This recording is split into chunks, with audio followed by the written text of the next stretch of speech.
کسی شخص کا نابالغ بچہ یا بچی انتقال کر جائے تو کیا اس کا سوئم 10واں 40واں کرنے سے کیا یہ ہو جاتا ہے؟ کیوں نہیں ہوتا؟ ایصال ثواب ہے نا، ایصال ثواب ایک دن کے بچے کو بھی کر سکتے ہیں، 100 سال کے بوڑھے کو بھی کر سکتے ہیں، بالکل تیجا 10واں 40واں یہ ایصال ثواب کے انداز مسلمانوں میں رائج ہے۔ ویسے حقیقتاً تیجا 10واں 40واں ایسا نہیں ہے کہ کوئی نہیں کرے گا تو گناہ گار ہو جائے گا، یا ایصال ثواب نہیں کرے گا تو گناہ گار ہو جائے گا، یہ نہیں ہے، لیکن ایک مسلمانوں میں ایک رائج ہے، تو جو مسلمانوں میں رائج ہو جائے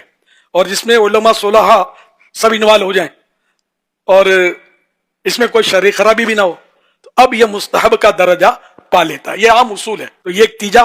پھر 10واں 20واں 30واں 40واں جمعراتوں کو ایصال ثواب کرتے ہیں، کرنا چاہیے، بالکل اس کو ترک نہیں کرنا چاہیے، اور اس کو روکنا ایسا ہے جیسے کہ وہ ولید بن مغیرہ بھی نیکی کے کاموں سے روکتا تھا، اور اس کے بارے میں قرآن شریف نے اس کی مذمت کی، مناع للخیر، بھلائی سے بڑا روکنے والا۔ اگر یہ کہو کہ سرکار صلی اللہ علیہ وسلم نے نہیں کیا تھا، صحابہ کرام نے نہیں کیا تھا اس لیے نہیں کرو، تو پھر تو ہزاروں مثالیں ہیں اس کی۔ یہ اس وقت ٹھنڈے ٹھنڈے پنکھے گھوم رہے ہیں اور یہ بند ہو جائیں تو آپ دین نہیں سیکھ سکتے، آپ گھبرا جائیں گے، یہ گرمی ہے، پھر ایسے لینتھر کی اور خوبصورت مسجدیں، پھر ایئر کنڈیشنڈ، ایسے ہزاروں دینی کام، درس نظامی سند جو ملتی ہے درس نظامی کر کے، یہ کہاں تھی پہلے؟ یہ کوئی انداز نہیں تھے پہلے، وہ انداز ہی اور تھا۔ مسلم شریف کی حدیث ہے، فرمان آخری نبی صلی اللہ علیہ وآلہ وسلم، جس شخص نے اسلام میں نیک طریقہ نکالا اس کو طریقہ نکالنے کا ثواب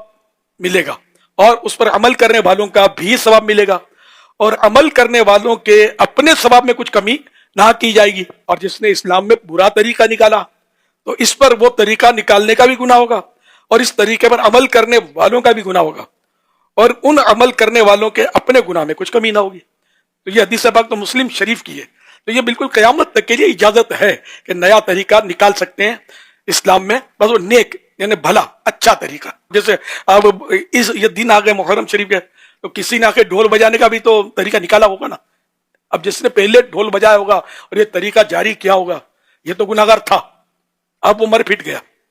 لیکن یہ طریقہ چلا آ رہا ہے، تو جتنے لوگ عمل کرتے رہیں گے، جب تک کرتے رہیں گے،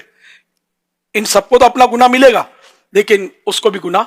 ملتا رہے گا۔ محرم شریف میں پانی پلانے کی سبیل کا طریقہ جس نے رائج کیا، اور پانی پلانے کی سبیل میں کوئی غیر شرعی حرکت نہ ہو، ہے نا، سالڈ شریعت کے مطابق جو، تو اس کو ہمارے علماء منع بھی نہیں کرتے، تو یہ کار ثواب ہے۔ تو جس نے سب سے پہلے اسی انداز پر شریعت کے دائرے میں رہتے ہوئے کوئی ترکیب نکالی ہے تو اس کو ثواب ملے گا، اور جو جو جو جو جو جو یہ کرتے رہیں گے ان کو بھی ثواب ملے گا، اور ان سب کا ثواب اس کو بھی